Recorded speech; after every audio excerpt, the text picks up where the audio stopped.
tardes.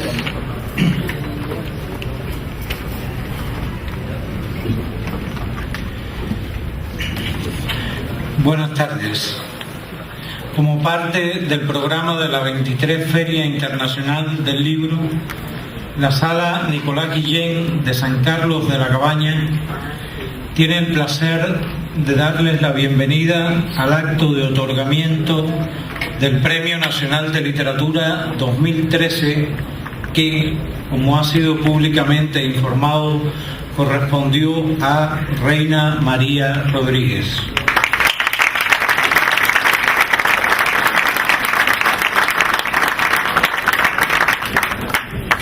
Presiden esta ceremonia Rafael Bernal, ministro de Cultura, Zuleika Romay, presidenta del Instituto Cubano del Libro.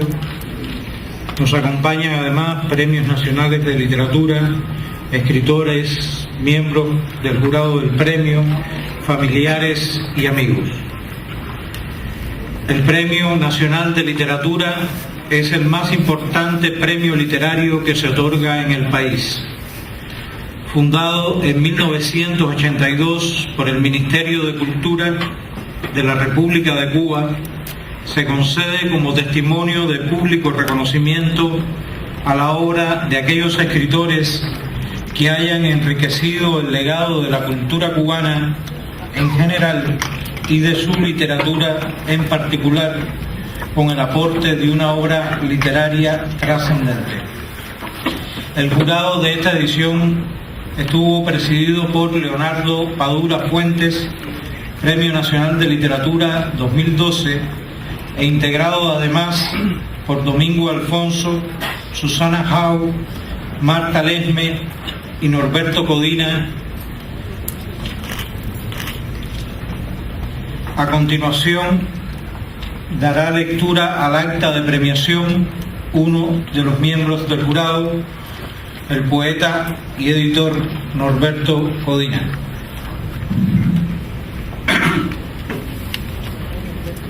Premio Nacional de Literatura 2013. El jurado del Premio Nacional de Literatura 2013, integrado por Leonardo Padura en calidad de presidente, Susana Jau Morales, Marta Lesmes, Domingo Alfonso y Norberto Codina, reunido en el Centro Cultural Dulce María Loynaz, luego de valorar las 18 propuestas presentadas por instituciones literarias del país, acordó por unanimidad otorgar el Premio Nacional de Literatura 2013 a Reina María Rodríguez. El jurado fundamenta su decisión en: desde mediados de la década de 1970 hasta la actualidad, la poesía de Reina María Rodríguez ha llenado un espacio imprescindible en el panorama de la poesía cubana contemporánea, con alta calidad estética, ética y conceptual. La poesía de la autora, partiendo de su propia circunstancia, ha mostrado una gran vocación de búsquedas y renovaciones, con un compromiso constante con la literatura y la sociedad cubana. La obra de esta autora goza hoy de un gran reconocimiento nacional e internacional y es una de las figuras de la literatura cubana de la segunda mitad del siglo XX más estudiadas en los diversos medios académicos. Su lírica, que ha sido capaz de aunar lo mejor de la gran tradición poética cubana y occidental contemporáneas, continúa hoy su vitalidad y sostenido crecimiento. El jurado asimismo se congratula con la difícil y feliz coyuntura de haber desarrollado una intensa discusión sobre el escritor merecedor del galardón entre un grupo de finalistas que también hubieran merecido con toda justicia haber recibido este premio. El jurado propone, por tanto, a la dirección del Instituto Cubano del Libro y el Centro Cultural Dulce María Loynaz que dichos autores sean automáticamente nominados para el premio del año 2014. El jurado también estimó en sus deliberaciones la necesidad de que las bases del premio consideren candidatos al galardón a escritores cubanos residentes en el exterior y que por la calidad de su obra sean merecedores de ser nominados y eventualmente premiados a partir del concepto de que la literatura cubana no es solo una condición geográfica, sino cultural y espiritual que se puede expresar tanto dentro como fuera de las fronteras de la isla. Muchas gracias.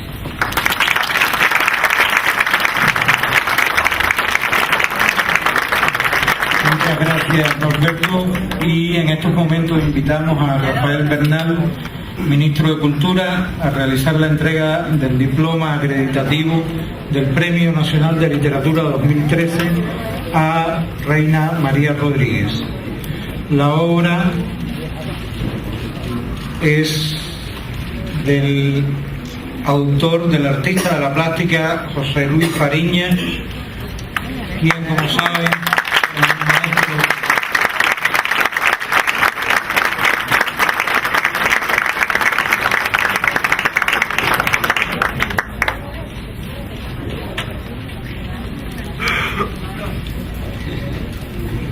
las flores a cargo de Zuleika Romay, presidenta del Instituto Cubano del Libro. Seguidamente damos la palabra a Marta Lesmes, también miembro del jurado, quien hará las palabras de elogio a la autora premiada. Buenas tardes. En nuestra tradición lírica,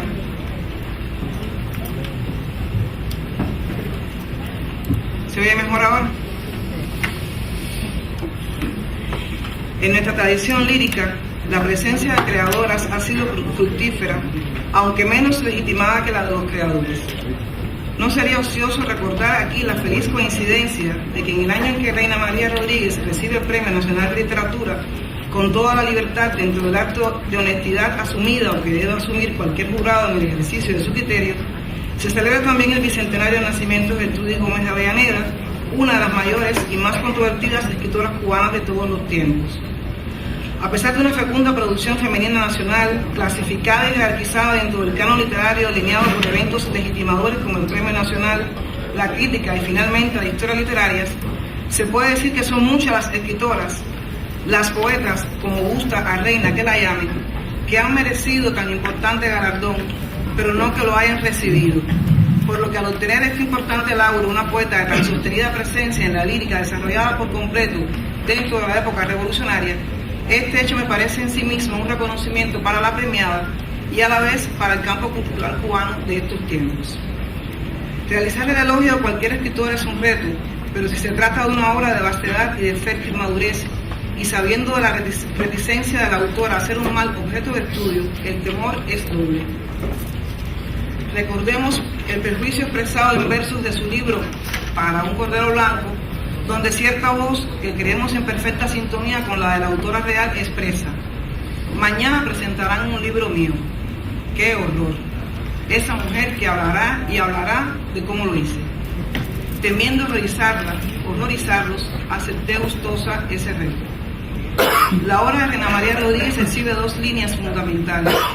Por una parte, una voluntad de narrar la experiencia real de vivir. Por otra, de hacer de la escritura una narración virtual de experiencia vivida, en lo que creo yo que viene a converger el coloquialismo de las promociones de los nacidos, cuando el coloquialismo presentaba sus maneras más pronunciadas a través de las voces de la generación de los años 50 y de cierto hermetismo no originista. En la realización de su obra a lo largo de estos años se producen estas dos líneas interpoladas en sus formas de concebir la escritura, las cuales se han ido superponiendo desde aquel primer libro suyo en que, cual inocente espectador o testigo, se tomaba a la gente del barrio como motivo de poetización. En el prólogo de aquel poemario inicial, La gente de mi barrio, tan apegado a lo real o cotidiano, y donde el sujeto o sujetos de la poesía parecen describirse a sí mismos o a su entorno más inmediato desde una ventana o balcón, Ángela Ujier pronunciaría ideas que, como seguramente advirtieron, hice mías. Sus palabras, entonces premonitorias, todavía gravitan hoy como juicio definitivo sobre la obra posterior de Reina. Es evidente que esta poeta ha alcanzado su propio modo de crear un clima de poesía hecho de síntesis y de ternura, y que mantiene ese clima en todo el libro. Hay un estilo original y una unidad de estilo que en muy raras ocasiones se obtiene en un primer poemario. Fin de la cita. El coloquialismo y el hermetismo advertidos por Augier permanecerán o serán más asentados en el resto de sus libros, pero estos rasgos caracterizadores, si bien constantes en la obra de Reina María, no denotan cansancio o repeticiones al paso del tiempo, sino aún fortalezas e indagaciones que rebasan el mero contexto de lo temático para profundizar en la gran angustia del escritor moderno, tal vez de los verdaderos escritores de todos los tiempos, el hecho mismo de escribir, la escritura. La propia Reina viene a corroborar esta idea en su prólogo del libro de las clientas, al comparar los tejidos y calados de la costura de su madre con el trabajo del escritor. Si la poesía tiene que ver con alguna experiencia, cada uno de nosotros tendrá seguramente una anécdota origen que contar, pero creo que será una historia manerada o deformada también como los cuerpos por múltiples errores que luego llamamos experiencia. El oficio de contener un lenguaje, de melodiar a través del sonido frufru de una tela que se estampa en la carne. ¿Qué hacemos si no ensartar? Volver y volver sobre las puntadas de un largo hilván que mientras más pasa el tiempo se zafa y se zafa. Queremos apreciar un tejido que por los bordes se deshace y poner un vivo de raso allí para rematar. Pero la palabra insatisfecha se derrama por los bordes, porque la cosa está dentro de la palabra entallada y el alfiler no puede sujetar los recovecos de un paisaje que se llama memoria. Fin de la cita. Como lectora, advierto en su obra sutiles diferencias en cada libro, especialmente en la forma de encarar los temas. Son los de siempre y los de ahora, el amor, el desamor, la partida, la familia, el dolor, la escritura. Este último instalado cada vez más desde sus libros de los 90. Hay en la obra de Reina María realismos que, no obstante descarnados, no esconden a lo largo de su obra su alto grado de sensibilidad comprometida con el detalle que describen o el suceso que narran, como al observar a los hombres anónimos de mayo de su la gente de mi barrio, que pasan a conversar con el sol, discuten o lloran sobre la ciudad algún dolor del tiempo. O como ocurre en este poema de Para un cordero blanco, resulta que el amor tiene grandes problemas de transporte. Antes con el peyot azul venías, escapabas de la agenda, volabas sobre las 4 ruedas reconfortables y el amor era un puente. O como el poema Tripas llenas de subir a las fotos de la señora Loz, mis tripas vulgares se zarandean, suenan, cualquiera presta un poco de atención, las oye, rechinan, sueñan, avergüenzan, no se acostumbran al jamón ibérico, a las aceitunas negras o al caviar, protestan por la diferencia, son tripas subdesarrolladas, áridas por comer mal pan. Son constantes sus juegos de imágenes donde a veces no sabemos si asistimos a una verdadera autorreferencialidad o si este es mero efecto o tramoya hasta llegar a mayores atrevimientos en la dualidad de expresar el mundo interior y una vuelta siempre distinta en su tornada al realismo descarnado de los primeros poemarios, la indagación en los sueños, las preocupaciones humanas, las más sencillas y elementales, pero, y sobre todo, aquellas que ponen a la especie humana frente al reto de vivir cada día. En lo meramente expresivo, pasos adelante y falsos retornos, como en ese fragmento de Variedades Galeano, el cual, a pesar de sus individuales diferencias, se me hace tan similar a su primer libro. Una señora pasa con una cajita de luces y echa al pasar toda la boronilla de una marquesita enchumbada de almíbar sobre la tierra. Entonces un gorrión veloz baja y picotea la línea cruzada. Pasa a otra señora con un caballo plástico, un juguete que seguro ha comprado barato y parecería que va montada sobre él, como una mujer que sueña feliz con su infancia.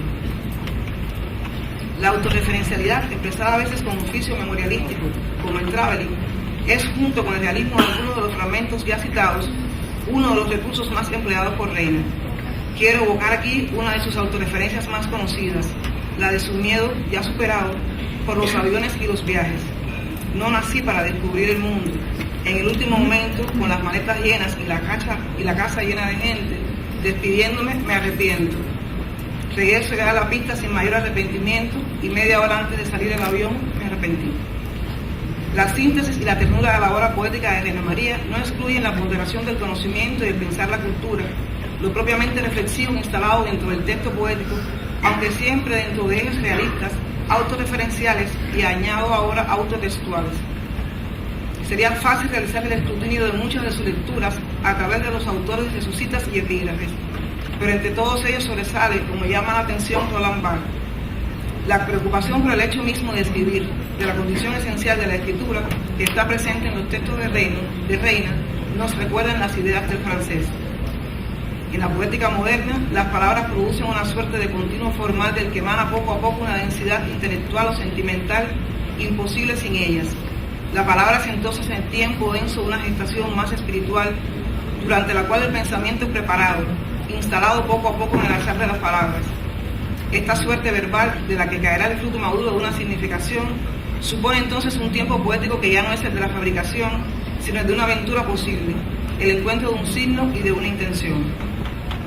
Pienso que, aunque Reina María ha seguido, dentro de este concepto bartiano, escribiendo e inventando otras aventuras, fraguando otras densidades en los azares de la palabra, buscando otras caídas de los frutos maduros de la significación en las densidades intelectuales y sentimentales, su libro más atrevido, el más completo, o tal vez simplemente el que más me gusta, es aquel en el que se hacen más visibles esos ejes realistas, autorreferenciales y autotextuales de los que hablábamos antes. Espero que no les falten las energías necesarias para futuros poemarios, que no mermen las sustancias que alimentan su deseo de plasmar la experiencia de vida en textos llenos de la síntesis y la ternura de la que nos hablaba Augier, o del continuo formal del que emana la densidad intelectual o sentimental a la que se refería Barthes, en libros de poemas verticales o en donde se atreva a novelar desde la poesía, como diría Ponte, pero sí que, como en aquel libro de ella que tanto me gusta, nos debe comer miles de veces más como a sus pájaros. Muchas gracias.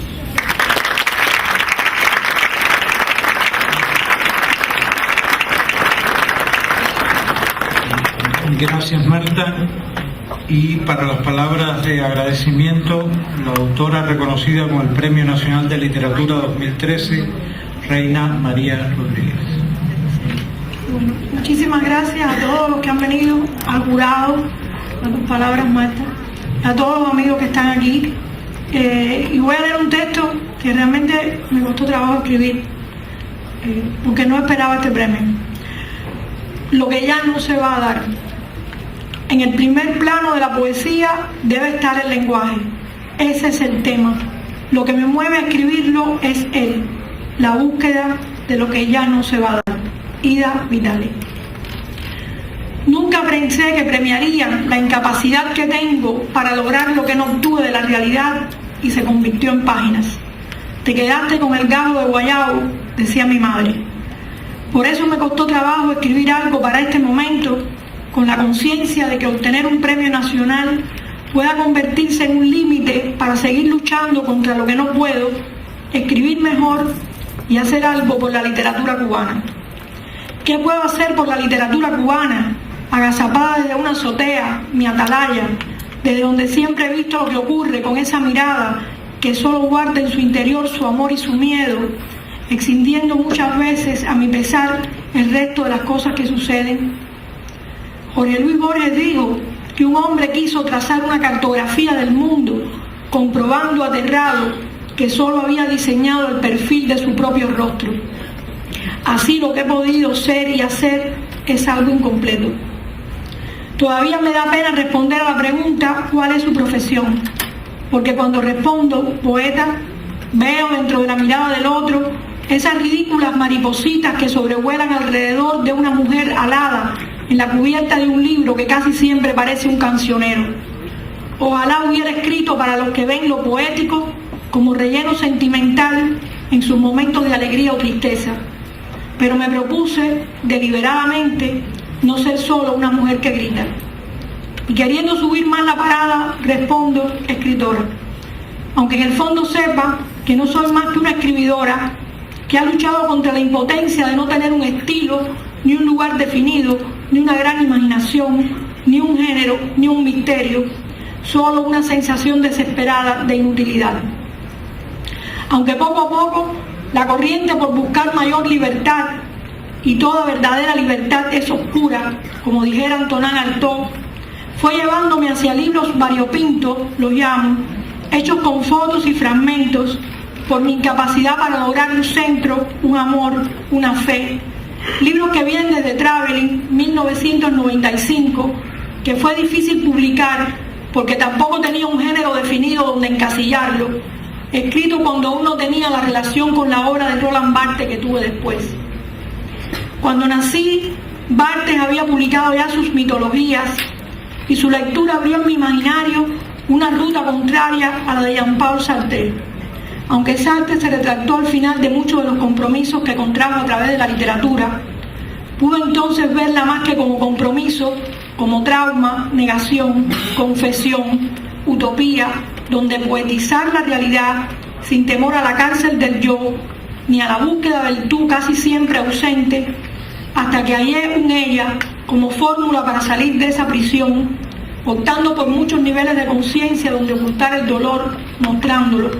La muerte de mi padre y de mi hermano requerían de un sitio de protección para no enloquecer. Mientras que para muchos la literatura son historias que nos cuentan al oído los ángeles en noche de desvelo, nunca he creído en la inspiración, solo en el trabajo de culo y mano, como decía mi madre, aunque el verbo trabajar no está totalmente aceptado para nuestro oficio, ni el ocio necesario para crearlo se vea como parte activa del mismo, porque en la medida que un poeta sea algo intangible, sublime, diferente, raro, la poesía se manosea para fines que no son literarios, ni entra en esas distinciones con los que el poeta se degrada, ya sea en un sentido comercial o político, porque la poesía no es mensajera de nada, no tiene un sentido y como la vida solo sucede, es. ¿A quién le importa cómo hace su trabajo día tras día y vive un poeta que sigue siendo un loco, un maniático y hasta un haragán? ¿Cómo colocarlo socialmente para que la confianza entre él y el resto sea recíproca? Habría que comprender el heroísmo de su debilidad, su llegada a un mundo colmado de lenguajes que tienen ya usos definidos, esa lucha por inexpresar lo expresable, como quería Barthes. Por eso quiero compartir con ustedes, más que un agradecimiento, y no me considero una malagradecida, mi nostalgia para que más que un homenaje personal, este momento sea un recuento de lo que hicimos juntos desde los años 80, autores muy diversos, con los que hallé una vida particular, persistente, cuando discutíamos en contra del realismo socialista y fuimos llamados neoexistencialistas sin saber qué cosa era hacerlo, o de cuando hacíamos juicios sumarísimos a quienes sacaban el mismo libro de la Biblioteca de Autores Contemporáneos que Lilian Carpentier hizo a petición nuestra por los años 90, con aquella frase tomada de Eduardo Sanguinetti como un mantra, y escribo, entre largas conversaciones que teníamos sobre lo literario, tan difícil de apresar, y lecturas en la azotea por donde tantos escritores pasaron, Ángel Escobar, Delfín Prat, José Coser, Abilio Esteves, Charles Bertin, Daniel Samuelovich, Leonidas Lamborghini y amigos que se fueron después a la desbandada, pensando en la escritura como único destino, pero siempre hubo más lenguajes que destinos, con la nostalgia de que nadie esté leyendo en una parada de ómnibus como sucedía por entonces, porque tal vez con los años uno idealiza aquella época donde participábamos en recitales repletos de personas aparentemente ajenas a lo literario. Tengo mucha nostalgia de los rostros de los amigos que me acompañaban, llenando una hilera de butacas que hoy están vacías, y de los filmes de Fassbinder, Tarkovsky, Herzog, Sabó, Bagda, Janso, que se pusieron rojos y se convirtieron en vinagre por falta de climatización. Aunque esa nostalgia nunca será la medida de nuestra resistencia por esa utopía para la que vivíamos contra todas las carencias, tratando de cazar aquí y allá lo que quedó, luchando con la imposibilidad de reconstruir un espacio de opinión, una biblioteca para escritores, un proyecto que pasó por diferentes nombres, Paideia a finales de los 80, en busca de la voz del intelectual orgánico, la azotea en los años 90, ese foco cultural como los burócratas la llamaron, y luego la Torre de Letras, los últimos 13 años, con una colección de poesía y de traducciones de 5 lenguas, fragmentos, pedazos sueltos, restos donde intentamos colocar ese dilema del yo entre la memoria y el pasado. Las emociones de la vida no son sino pasos, dijo una bailarina, y esos pasos no pueden saltarse de un tirón o repetirse maquinalmente con técnica o suprimirse o darse por decreto, devaluando a unos en detrimento de otros. En el terreno de la literatura no hay sustitución posible. Cada uno trae bajo el brazo su pan y como buen corredor de fondo uno sabe que sin relevo nuestros panes no llegarán al horno. Si al menos hay un relevo, uno solo, ya podemos estar tranquilos. De ahí la obsesión que tengo por cazarlos. Hará un tiempo leí un libro de Didi Huberman que parte de una carta que escribió Pierpaolo Pasolini cuando tenía 19 años y su preocupación por la desaparición de las luciérnagas. Esas imágenes que llegan hasta la gana con su intermitencia, logrando un pensamiento hacia un horizonte no como poder ni como fin, porque escribir es la única ventana por donde he mirado, con esa enfermedad de no encontrar sin ella otra normalidad, y pienso en la necesidad de que tengamos cocuyos tanto como pan, poemas que son tan importantes como el pan, parafraseando a la mística judía Simone Weil. Porque el poeta piensa con el poema, dijo William Carlos Williams, quien también afirmó: ¿por qué no dejamos claro que escribimos por placer? Porque nos gusta hacerlo. Pero muchas veces tenemos miedo de ese privilegio y queremos demostrar otras cosas que traen culpa o para librarnos de ellas, y es cuando construimos el poema, pero estas construcciones son falsas y se caen, porque la poesía viene de un pozo más profundo que el tiempo, como dijera Robert Duncan.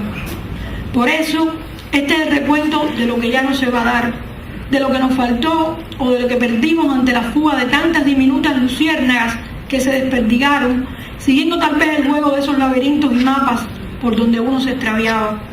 Así son los libros que he leído y me han dado la posibilidad de entrar por un texto que de pronto abre otra puerta hasta donde uno avanza junto a otros, no para llegar a una salida, sino al propio proceso de extraviarnos juntos, que nunca será tampoco un fin, solo motivos, textos, momentos inacabados, viajes, fugas, tropiezos, complicidades, y no lo tomen como una justificación, sino como subproducto de una manera de curarnos a través del lenguaje, al menos de aliviar cada dolor que proporciona la realidad para dejar constancia de lo que intentamos retener. Pero es duro decir que no pude retener a nadie más, y tratando de lograr un retorno sin dejar de mostrar a la vez una ausencia, hago un recuento de lo que no se puede rescatar con palabras, a sabiendas de que ese es el límite de lo posible, la inutilidad que sentimos cuando no podemos recomponer con ellas eso que hubiera podido ser. Pero a pesar de todo, morbosamente, sé que la poesía es el único remedio que tengo, un sitio donde aún poder estar, una salvación simbólica, en lugar de una espera, más allá de toda realización, pero sobre todo, como dijera Susan Sontag, más allá de la acumulación de poder.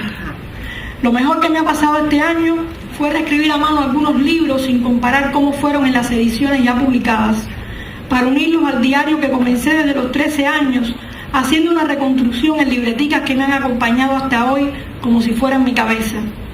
Para quienes comprenden la literatura como algo separado de la vida, no habrá un diario así.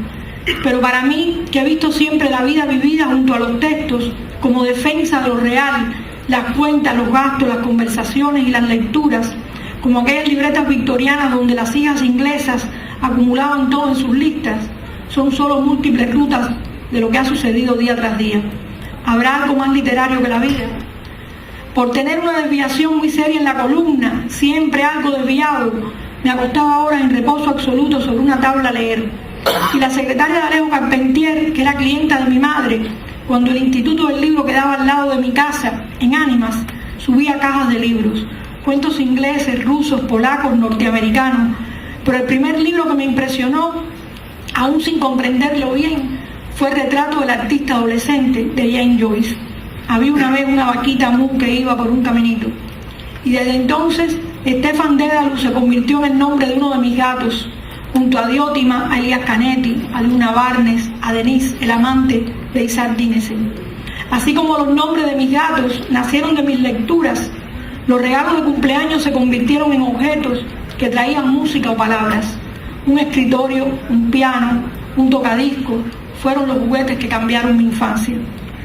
Por eso, dedico este momento a mi madre, la costurera que trabajó desde los 14 años hasta los 90 en su máquina de coser Singer, prendiendo alfileres sobre cuerpos deformes, y a sus clientas, la mayoría muertas ya, que me enseñaron a ver la dificultad de una hechura, ese tránsito entre la forma y lo que ella contendrá, como sucede con la literatura entre la ficción y lo real, entre el lenguaje y sus aparentes y limitadas posibilidades, que luego se recortan por la realidad, esa tijera tajante con la que mi madre podaba sobre sus cuerpos los defectos. Escribí siempre tratando de esconder la masa torcida, contrahecha. Lo dije emprendida con alfileres del libro de las clientas. Embarajar lo real ha sido mi propósito y mantenerme en esa franja entre un afuera y un adentro, un pliegue, desde donde miro a través de una tela transparente una página que me protege de aquello que puede impedirme vivir dos veces, que para mí es el mínimo de vida de ser, recogiendo las obras, los picotillos, todo lo que es arbitrario a los significados, a la retórica, buscando otra medida, porque la retórica nos impide sentir la sensibilidad de las impresiones, como llamaba Virginia Woolf a esa medida de lo insignificante. Y dedico este momento a mis hijos y a mis nietos. No puedo decir que mis hijos sientan emoción porque yo sea poeta. De hecho, creo que siempre los defraudé con mi falta de practicidad, y de mis nietos lo sabré más adelante o nunca, pero ellos son tan diferentes como los hilos del entrecruzamiento de una tela, y esa pluralidad, esa aceptación de sus caminos, como sucede en la escritura donde tantas razas de autores y lenguajes coexisten, donde tantos géneros se entretejen, esas rutas de las que hablaba Whitman con admiración, la tolerancia a sus diferencias y complejidades componen, estoy segura, un tejido mucho más resistente que el nuestro.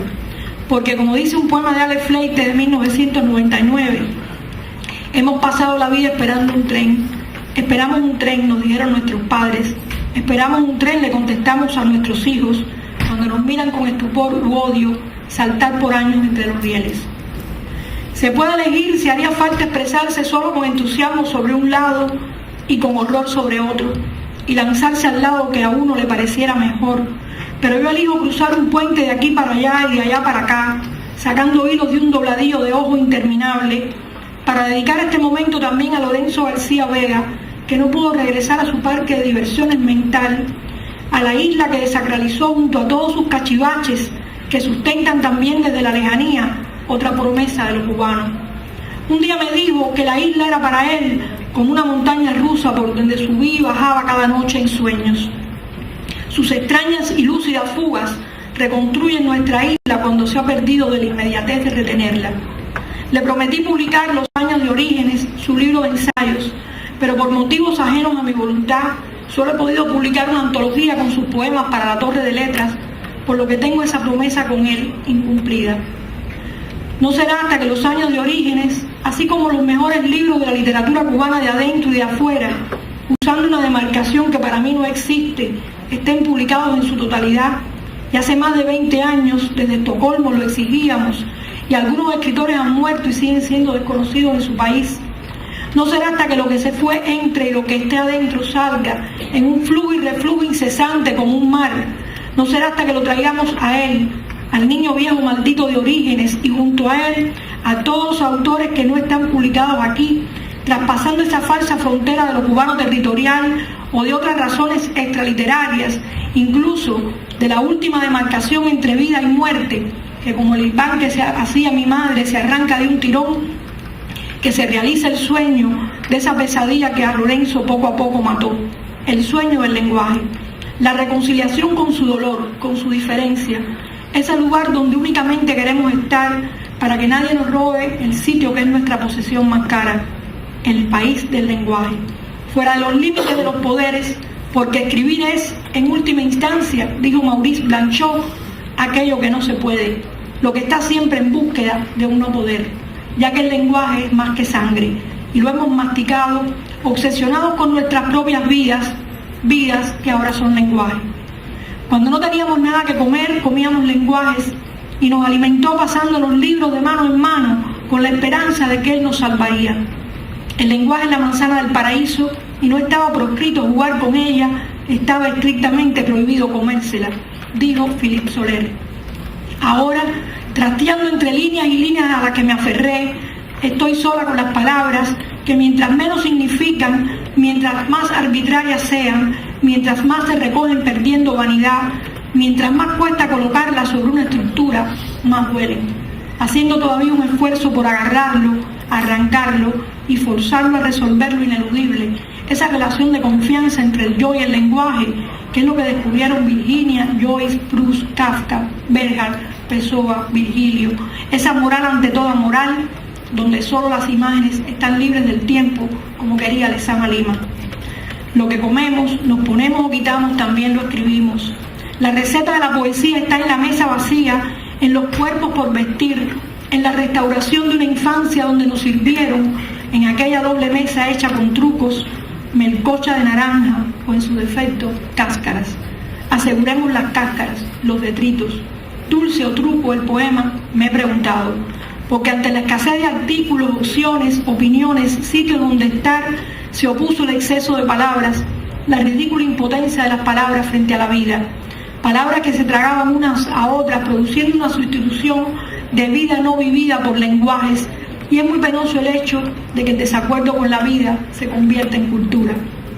No puedo dejar de mencionar a la poeta rusa Marina Tsvetaeva, que me enseñó que la vida de un escritor será siempre una sucesión de exilios en Praga, Berlín, París, Miami o La Habana. Al bajar las escaleras fuera de su casa, sosteniéndose por puertas quemadas, ella se afianzó a la escritura como único lugar de resistencia. A relatos como El Chino, donde la ida de un bazar al que fuera por algo tan intrascendente como comprar un pulso que le trajera suerte, propició una denuncia a la xenofobia.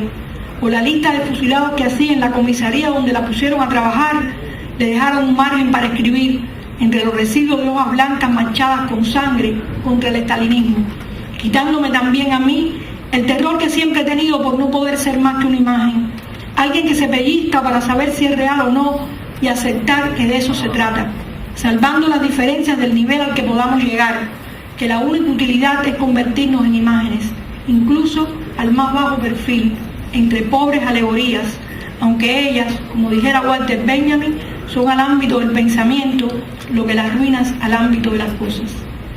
Huyendo del mal lenguaje y su uniformidad, agazapado otra vez en el comodín de la utopía, encontramos otro que, aunque no sea solo de invocación, tampoco nos sirve, porque ha sufrido una devaluación.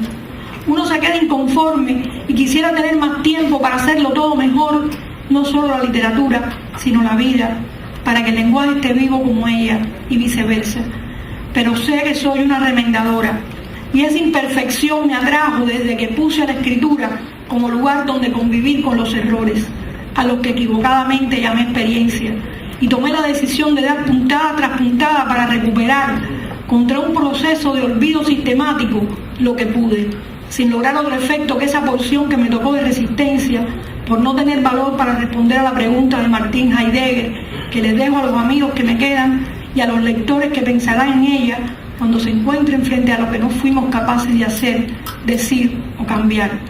¿Para qué, poetas? Muchas gracias.